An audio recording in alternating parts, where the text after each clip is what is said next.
Hello friends, welcome to Pro Talent and I'm Nitin Parmar. My dear students, as we are progressing towards 18th of December, that is our CLAT examination and we are possibly very excited and motivated to go and crack that examination. पर दोस्तों उस examination में बहुत सारे hurdle है ठीक है और अगले कुछ दिनों में उन हर्डल्स को क्रॉस कैसे करें और कैसा माइंडसेट रखें उसके ऊपर आज हम बात करेंगे। आज के इस सेशन में मैं आपके सामने बहुत सारे ऐसे मुद्दों के ऊपर बात करूंगा जो आपको एग्जाम में एक बड़ा स्कोर लाने में मदद करेगा। आज से लेकर एग्जाम तक एक पॉजिटिव अप्रोच, एक पॉजिटिव माइंडसेट लाने में मदद करेगा। आज से लेकर एग्जाम तक आपको जो गोल के पीछे भागना है वहां लाने में मदद करेगा। दोस्तों ये समझिए कि as we progress very near to the examination, our focus, our concentration, our we can say direction should be there into our goal. Just like Arjun, we are just seeing that I and nothing else. And that's what we're going to discuss today. That what is that number which you have to target. दोस्तों कौन सा magic number है जो आपको target करना चाहिए, क्योंकि वो मैजिक नंबर टारगेट करने से आपने जो अपने लिए रैंक सोचे हैं, जो बड़े बड़े एनएलयूज में जाने का सपना देखा है, वो आप आसानी से अचीव कर पाएंगे। So that is what we have to be very careful about. Okay, so दोस्तों मैजिक नंबर्स क्या होते हैं, ठीक है। तो दोस्तों उसको 2 मिनट रुक जाते हैं और हम बात करते हैं कि आज के इस सेशन में 2 महत्वपूर्ण क्वेश्चन का आंसर देंगे, क्योंकि अगले से कुछ दिनों में आपको इन 2 क्वेश्चन के बारे में सही से जानकारी हो तो शायद आप अपनी तैयारी को, अपने एनर्जी को, अपने टाइम को सही डायरेक्शन में लगा सकते हैं। पहला बड़ा सवाल जो आप सबके मन में है, जिसका आंसर मैं आपको बहुत अच्छी तरीके से अभी दूंगा। पहला सवाल is how much do I need to score in each section of CLAT to get into NLU. That is very important. Number 2, what do I need to do in each section to get that score in each section। Her section में मुझे कितना score चाहिए और उस score लाने के लिए मुझे क्या करना पड़ेगा। दोस्तों बहुत सिंपल सी बात है।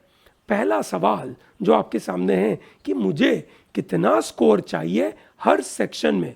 सर हर सेक्शन में क्या इनका सेक्शनल कट ऑफ होता है? जरा भी नहीं होता है। It's an overall score. So आपको लड़ाई करके ओवरऑल गणित लेके आना है, आपने बीच में क्या करा क्या नहीं करा, it is immaterial. Like this is a world cup season, that is football world cup season. आपके पास कितने ज़्यादा समय तक फुटबॉल है वो इतना इंपॉर्टेंट नहीं है। आप अगर गोल कर पाते हो तो वो काम का है, दैट्स इट, ठीक है। हावेवर अगर आपके पास पोजीशन है, ठीक है, और आप पोजीशन की वजह से शॉट लगा सकते हो तो अच्छी बात है, ठीक है। हावेवर इस मुद्दे पे आते हैं हमारा बात करने के लिए कि मुझे कितना स्कोर चाहिए। अब उसके लिए मुझे जाना पड़ेगा कि एक बड़ा पिक्चर, कि ओवरऑल मेरे को क्या स्कोर चाहिए। दोस्तों मैं आपके लिए लेकर आया हूं एक analysis from last years paper, है ना। लास्ट ईयर का एग्जाम हुआ, लास्ट ईयर के एग्जाम के बाद जो रिजल्ट आया और रिजल्ट के बाद क्या मार्क्स के ऊपर क्या रैंक बना वो मैं आपके सामने लेकर आया हूं, ठीक है। दोस्तों आपको यह पता होगा that there are more than 2600 के आजू बाजू सीट्स अवेलेबल है। उसमें से 50% seats goes for the reservation and there are very few seats are left to get into NLUs, ठीक है। डोमिसाइल के मुताबिक कट ऑफ वेरी करता है, ठीक है। डोमिसाइल के मुताबिक नंबर वेरी करता है, ठीक है। मैं उन सब के बारे में भी आपको डिटेल में अलग से वीडियो में बताऊंगा, पर अभी तो हम सिर्फ ये देखते हैं कि I need to get into top NLU, therefore I need to get a score which is in top 1000। और टॉप 1000 में अगर मेरे को रैंक चाहिए तो मुझे मिनिमम कितने मार्क्स चाहिए। दोस्तों टॉप 1000 में अगर आपको जाना है मिनिमम यू नीड 83.75, ठीक है। और टॉप स्कोर में कितना है भैया? टॉप स्कोर 125.75 है। हालांकि टॉप स्कोर तो भगवान की देन है, किसी को पता नहीं होता है कि उस दिन जाकर हमारा टॉप स्कोर आएगा या नहीं आएगा, पर आप टॉप में जा सकते हो, 3 डिजिट के नंबर में जा सकते हो, वो संभावना बहुत बड़ी है अगर आप सही तरीके से अभी मेहनत करें और एग्जाम के दिन बहुत अच्छी तरीके से इस चीजों को फोड़े, ठीक है। तो दोस्तों अगर टॉप 100 में जाना है then my rank should be my score should be 103 plus, okay. So 103 के ऊपर अगर मैं पहुंचूंगा तो मैं टॉप 100 में हूं, ठीक है। अगर मैं 90 और 103 के बीच में हूं so I am getting into top 500, ठीक है दोस्तों, अगर मैं टॉप 100 में हूं so I have an opportunity of getting into top 2 NLUs. ठीक है, अगर मैं टॉप 200 में हूं so I have an opportunity of getting into top 4 NLUs. If I am in top 300 I have a possibility of getting into top 5 और 6 NLUs. सो आप समझ सकते हैं कि आपको एक बड़ा नंबर चाहिए। बड़ा नंबर क्लैट में 150 मार्क्स में से इतना बड़ा number tells a very simple idea that you must attempt more. दोस्तों, this is a scoring exam. This is not a kind of exam जहाँ पे आपको सिर्फ और सिर्फ एक से थोड़े ही क्वेश्चन करने नहीं। आप समझ सकते हैं कि अगर मुझे 103 का स्कोर लाना है, ठीक है, तो मुझे दो चीज़ों पे ध्यान देना पड़ेगा। एक, मेरी एक्यूरेसी बहुत अच्छी होनी चाहिए। नंबर 2, मेरे अटेम्प्ट भी बहुत ज़्यादा होने चाहिए। ऑन एन एवरेज आप ये तो समझ सकते हैं कि अगर 103 लाना है, जिसका भी 103 आया होगा, ठीक है, उस बंदे ने अटेम्प्ट किए होंगे 130 140 के आजू बाजू। सही बात है, ये सुनो। And that is what bringing us to this point कि मुझे कौन से मैजिक नंबर के पीछे भागना है। क्या नंबर के पीछे मुझे आगे जाना चाहिए? अगर मैं सही तरीके से नंबर के पीछे भागूंगा, ठीक है, तो शायद मैं एक से ये नंबरों के नज़दीक आ पाऊंगा। हवा में मैं एक से अपने मौके के पीछे काम करता जाऊं और वो मौका क्या है, कैसा है, वो मुझे पता ही नहीं हो। ठीक है, बराबर है, मुझे कितने नंबर लाने हैं वो पता ही नहीं है। मैं सिर्फ एग्जाम दे रहा हूं और ये चेक करने के लिए कि मुझे कितना आता है, विदाउट अगेन से worrying too much about the numbers I need to target. So that's of no use, that's of no use. I hope it is very clear to everyone. हम ये जो स्लाइड मैं आपके सामने लेकर आया हूं, वो स्लाइड का एक ही मकसद है। स्लाइड का सिंपल सा मकसद है ना, स्लाइड का सिंपल सा मकसद है कि भैया आपको कौन से नंबर टारगेट करने चाहिए। ठीक है, अब देखिए आपको कौन सा नंबर लेना है। ठीक है, जो नंबर लेना है आप ले सकते हैं। ठीक है ना, चलिए अच्छी बात है। तो भैया मैजिक नंबर क्या होते हैं? सो लेट अस अगेन से अंडरस्टैंड सम कैलकुलेशन फर्स्ट। ठीक है ना, कैलकुलेशन देखते हैं पहले। लेट अस से आई नीड टू स्कोर 83.75। ठीक है, that is a score I am interested. This is all about general again से कैटेगरी की बात हो रही है। ठीक है ना, तो आप अपनी कैटेगरी वाइज अलग अलग वेरी कर सकता है, मैं उसके बारे में भी अलग से आपको बताऊंगा। पर अभी के लिए हम तो बड़ा ही नंबर टारगेट करते हैं, तो इसलिए छोटे नंबर के बारे में तो बात नहीं करेंगे। सो let us say if I want to get 83.75 का स्कोर, देन अगेन से मेरे नंबर ऑफ अटेम्प्ट में अगर मैं एज्यूम करूं कि मेरी 80% एक्यूरेसी है और मेरे 20% क्वेश्चंस गलत हो जाते हैं, ठीक है, तो इफेक्टिवली मेरा ये जो स्कोर आता है वो आता है 0.75 ऑफ माई अटेम्प्ट से। ठीक है, आप कैलकुलेशन बिल्कुल समझ पाते होंगे। 0.8 of attempt minus 0.2 of attempt divided by 4, that is again से 0.05। 0.8 माइनस 0.05 गिव्स यू 0.75 ऑफ ए। इतना तो मैथ आप सीख ही चुके होंगे, इतना तो पक्का आपको आता ही होगा। सो कितना अटेम्प्ट मेरे को चाहिए? अटेम्प्ट आई नीड इज 83.75, ठीक है, multiplied by 4/3. That's the kind of attempt I am interested in.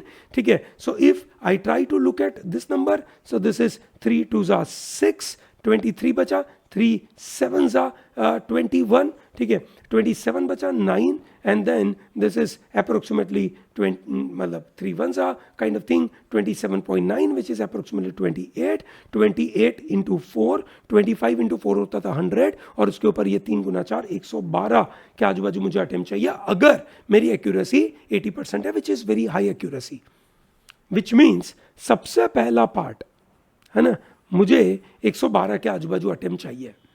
ठीक है, मिनिमम, इससे नीचे मैं टॉप 1000 में नहीं आ सकता। ठीक है, अनटिल अनलेस मेरी एक्यूरेसी बहुत अच्छी हो, जिसकी संभावना मुझे लगता है कि क्लैट जैसी परीक्षा में कम होती है, क्योंकि it's more of reading comprehension, logical reasoning, where there is a very less chance of getting accurate answer. ठीक है, चलो बढ़िया, तो ये तो आपको समझ आया नंबर। ठीक है, अगर if I am looking at a number which is 103 का score, okay, so if I'm looking at 103 multiplied by 0.75 of A, so my number of attempt would be 4/3 of 103. ठीक है, 103 की जगह पे मैं इसको 102 कर दूं ताकि मेरे 3 से डिविजिबल हो जाए। सो 3 3s are 9, ठीक है ना, so this is 34 into 4, okay, 120 plus 16 which is 136 का अटेम्प्ट चाहिए मुझे।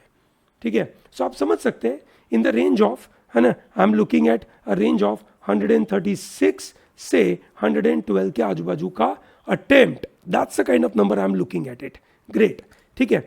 अब दोस्तों मुझे, है ना, ये समझना पड़ेगा कि इतने नंबर लाने के लिए मुझे हर सेक्शन में कितना चाहिए। दोस्तों आपको पता होगा लीगल में यू गेट 40 क्वेश्चंस, जीके में यू गेट 35, लॉजिक में यू गेट 30, रीडिंग में यू गेट 30 एंड कॉन्ट में यू गेट 15 क्वेश्चंस। ठीक है, अब आप समझ सकते हैं कि मैं मतलब एक समय दूं एक पर्टिकुलर सेक्शन को, ठीक है, जैसे मैं फॉर एग्जांपल ऐसे 35 मिनट दूं, उस 35 मिनट में मैं लीगल में क्या पूरे 40 के 40 अटेम्प्ट कर सकता हूं, बहुत अच्छी बात है, विद अ गुड एक्यूरेसी। ठीक है, अगर मैं नहीं कर पाता हूं तो भी मुझे एक पर्टिकुलर नंबर तो मुझे चाहिए होगा। कितना नंबर चाहिए मुझे? 30 प्लस का स्कोर, 30 प्लस के स्कोर के लिए मेरा अटेम्प्ट होना चाहिए 35, 37, 38 के आजू बाजू, that is a score I am interested in. ठीक है, अगर मैं 30 के ऊपर नहीं लाता हूं and I am getting some around 27, 28 with an attempt of 35, that should also be reasonably on a boundary line and that is acceptable. ठीक है, but anything less than that will not put me into, you can say, top league. अब आप देख सकते हैं कि मैं अगर इसको एकदम रफ कैलकुलेशन करूं, ये 30 है, ये 22, ये 22, so that makes it to some around 40 plus 30 74 count में मैं 10 लेके आता हूं, सो दैट इज 84, है ना। और बाद में जो मेरे पास जीके का बचा, जीके में anything in the range of 10 to 22 का रेंज हो सकता है। सो अगर मैं 22 कर पाऊंगा तो ऑब्वियस है मेरा एक इनसे टॉप रैंक आ सकता है। अगर मैं 10 कर पाऊंगा तो मैं 94 के आजू बाजू आऊंगा। ठीक है, तो मेरे पास कहीं ना कहीं थोड़ा लीवे अवेलेबल है when I am looking at all this numbers, क्योंकि जीके को छोड़ के ये जो भी नंबर है ना, वो मुझे 84 के आजू बाजू लेके जा रहे हैं। ठीक है, सो मेरे पास थोड़ा सा लीवे अवेलेबल है, मैं 27 के आजू बाजू कर सकता हूं। लॉजिकल में आई हैव टू एंश्योर कि मेरे लिए 30 में से 20 प्लस आ जाए, is a good number. Reading comprehension पूरे इंडिया के बच्चों के लिए सबसे लेंथी होता है। ठीक है, बहुत सारे बच्चे इसको नहीं कर पाते, कंप्लीट नहीं कर पाते, हालांकि उनको पता नहीं चलता है कि रीडिंग कॉम्प्रिहेंशन उनको दिक्कत करता है। ठीक है, क्योंकि ज्यादातर बच्चे लीगल पे ध्यान देते हैं, लॉजिक पे ध्यान देते हैं, लॉजिक के पैसेजेस छोटे भी होते हैं, पर आरसी में क्योंकि लेंथी होता है और हर साल लेंथी होता है, तो यहाँ पे लोग ध्यान नहीं देते। यहाँ पे अगर आप 20 के आजू बाजू लाओगे तो भी चलेगा। कॉन्ट अगर आप 4 या 5 ही सोच रहे हो तो बिल्कुल गलत। अगर आप 4 या 5 सोच रहे हो तो आपको यहाँ पे 30 चाहिए, यहाँ पे 22 चाहिए और यहाँ पे 22 चाहिए। अगर आप 4 या 5 क्वेश्चंस के बारे में कॉन्ट में सोच रहे हो तो मेरा तो मानना है 10 के ऊपर आना ही चाहिए। और इतने ईजी क्वेश्चंस तो वो लोग देते ही देते हैं, इतना भारी नहीं होता है। ठीक है, अब GK can be in any range. ठीक है ना। आपसे अगर 3 सेट्स हो गए तो आप 15 के आजू बाजू है, 4 सेट्स हो गए तो 20 के आजू बाजू है, 7 सेट में से, है ना, 3 या 4 क्रैक करना इज पॉसिबल इजीली। 3 बहुत आसानी से होते हैं। ठीक है, चौथा थोड़ा सा डिफिकल्ट हो सकता है। 4-5 will require you to develop a good command and that command will be developed only and only through that revision module by ProTalent. Okay, इसको मिस नहीं करना। ठीक है, ओके। नाउ आपको ये नंबरों के पीछे भागना है, ये समझिए। ठीक है, आपको हर सेक्शन को इतना सही तरीके से लेना है, हर सेक्शन के पीछे इस तरीके से भागना है कि आप इस कम समय में उसमें से मैक्सिमम चीज उठा पाए। अगर आप कम समय में ये अगर मैक्सिमम चीज उठा पाएंगे तो मेरा ऐसा मानना है कि दुनिया की कोई ताकत नहीं है कि आपको रोक सके। ठीक है, पर दोस्तों अगर मैं इन नंबरों के पीछे माइक्रो मैनेजमेंट करके भागूंगा नहीं, ठीक है, और मैं हवा में तुक्के मारते रहूंगा तो मेरा काम नहीं होना है।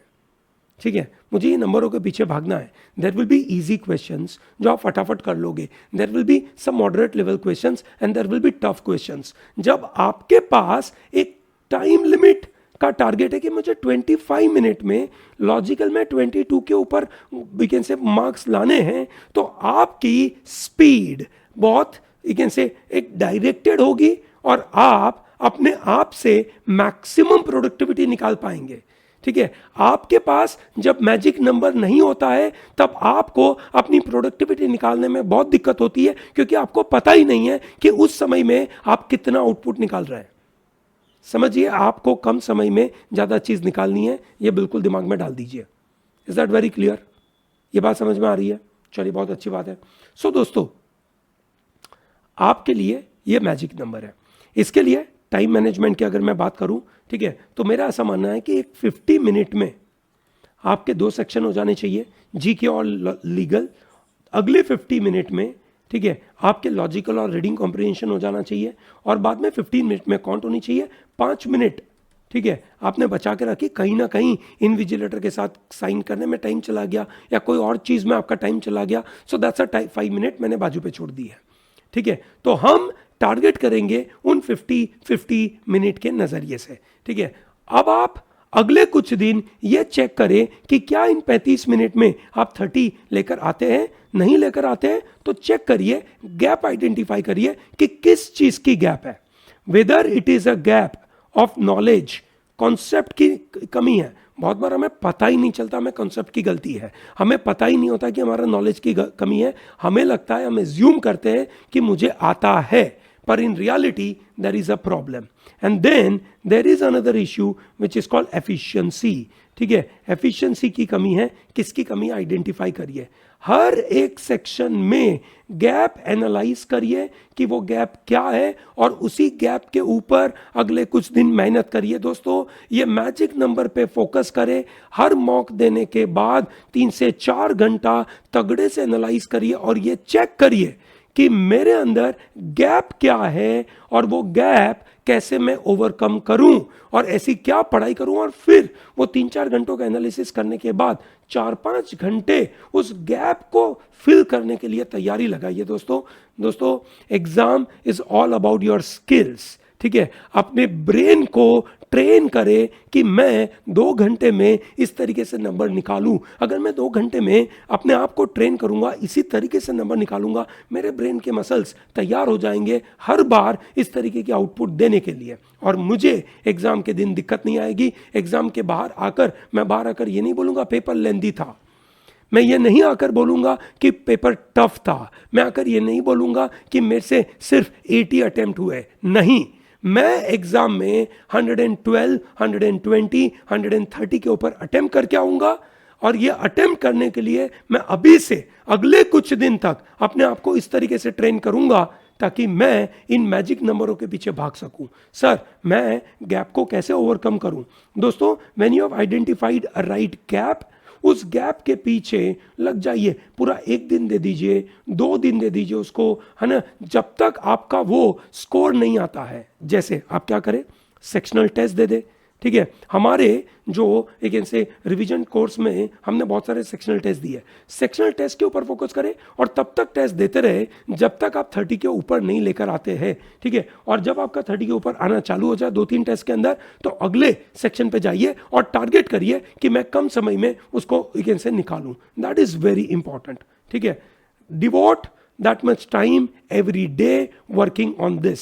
So always focus on magic number, because these magic numbers are going to put you into a different league altogether. Yes or no? Do you agree on this or not? ठीक है, अगर आपको ये वीडियो पसंद आता है, इसको like करिए, चैनल को सब्सक्राइब करिए, tell to large number of people to be part of Pro Talent. Okay, thank you and all the best.